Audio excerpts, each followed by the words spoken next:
Cris, quando você escreveu o livro sobre Mariana, a gente acho que fez alguns debates públicos, lá na Intercom, inclusive, e sempre me impressionava, está aí o livro, Tragédia de Mariana, para quem eu recomendo muito que vocês leiam, porque a Cris dá muitos detalhes impressionantes dessa tragédia, a gente precisa ter esses detalhes, mas eu sempre fiquei muito impressionado com a tua capacidade de apuração, claro, como boa jornalista tem que apurar muito, e eu queria entender agora como é que está sendo a apuração lá em Maceió, como é que está sendo o processo, você vai toda semana, passa um tempo lá, entrevista as pessoas, como é que está sendo o processo desse novo livro, qual é o teu processo de apuração, o teu processo de Está sendo um desafio enorme.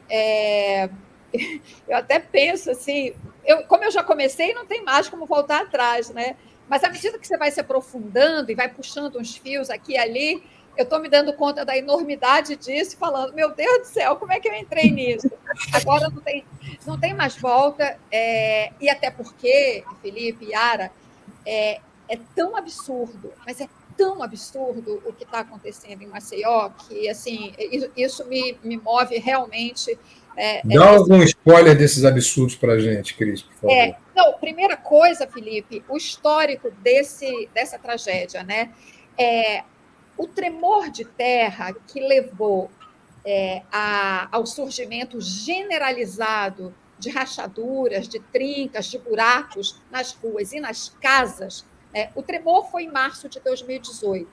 Mas quando você olha para trás, porque quando você vai contar uma história dessa, você tem que ir lá na origem, né? Porque isso não acontece da noite para o dia. É que nem queda de barragem, rompimento de barragem, né? Você tem que ir lá na origem, entender todo o processo. Então, assim, eu conversando com as pessoas, né, eu já constatei que em 2010, portanto, 8 anos antes do desastre, já tinha um engenheiro geotécnico, já tinha sido chamado por pessoas dos bairros para investigar essa quantidade de rachaduras que apareciam nas casas.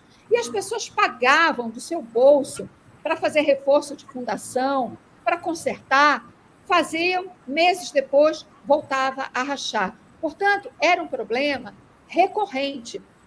E aí você se pergunta, como é que, sendo um problema tão antigo, atingindo bairros importantes da cidade, como é que o poder público não via isso, não investigava, não dava nenhum tipo de suporte? Bom, aí você vai estudar a empresa e o enorme poder econômico dessa empresa.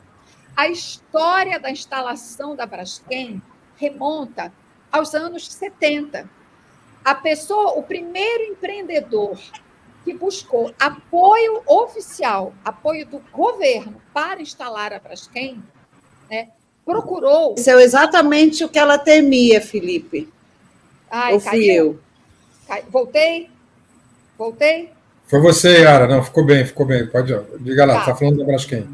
Tá, então, o primeiro empreendedor que buscou apoio governamental para instalar a Braskem buscou esse apoio na ditadura.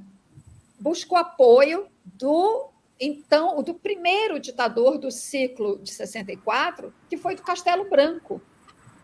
Foi uma carta, eu descobri a biografia desse primeiro empreendedor, que é um empresário baiano chamado Evaldo Luz. Ele buscou apoio do Castelo Branco para conseguir a concessão da lavra. E é aí que começa essa história.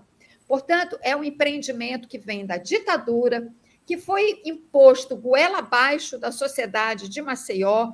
Houve muitos protestos, a sociedade civil de Maceió se mobilizou intensamente contra a instalação dessa exploração de salgema em área urbana. Quando a exploração de salgema chega em Maceió, nos bairros específicos que hoje estão aí dessa forma, a população já estava lá. E havia alternativa de exploração de salgema em outras áreas menos povoadas em Maceió. Havia 3 áreas, 3 jazidas importantes de salgema na região, em Maceió e seus arredores. A que foi escolhida foi justamente a mais densamente povoada. Por quê? porque a empresa queria se instalar ali, porque é uma localização estratégica, porque a empresa queria instalar também no litoral de Maceió, naquele ponto, um porto, um terminal marítimo para exportação.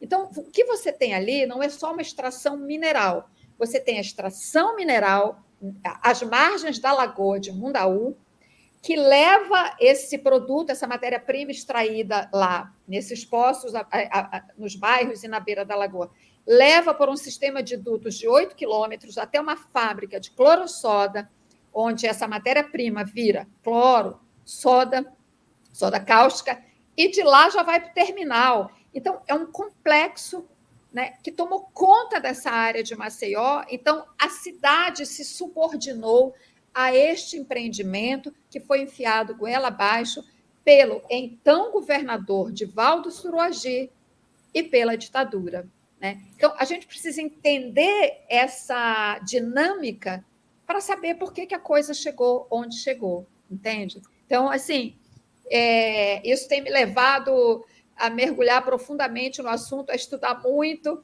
e por isso que eu te digo que é um desafio grande, porque você tem que recuperar acontecimentos muito antigos, né? E com documentos que você não consegue mais localizar, pessoas que já morreram, encontrar quem participou e ainda está vivo para contar essa história, né? E até chegar, evidentemente, nos danos atuais, né? Nas consequências, e aí no silêncio que recobre esse caso, porque a partir do momento que ele acontece em 2018, só agora a mídia nacional parece que acordou para esse caso. E ele está acontecendo, né, há tanto tempo, mas, sobretudo, essa remoção forçada de quase 60 mil pessoas dos 5 bairros vem acontecendo nos últimos 5 anos, né? E não se dava conta disso. Se deu conta agora por causa do risco de colapso de afundamento de uma mina, que tem aquela imagem, né, da lagoa com um buraco sugando a água, aí todo mundo acordou para esse problema.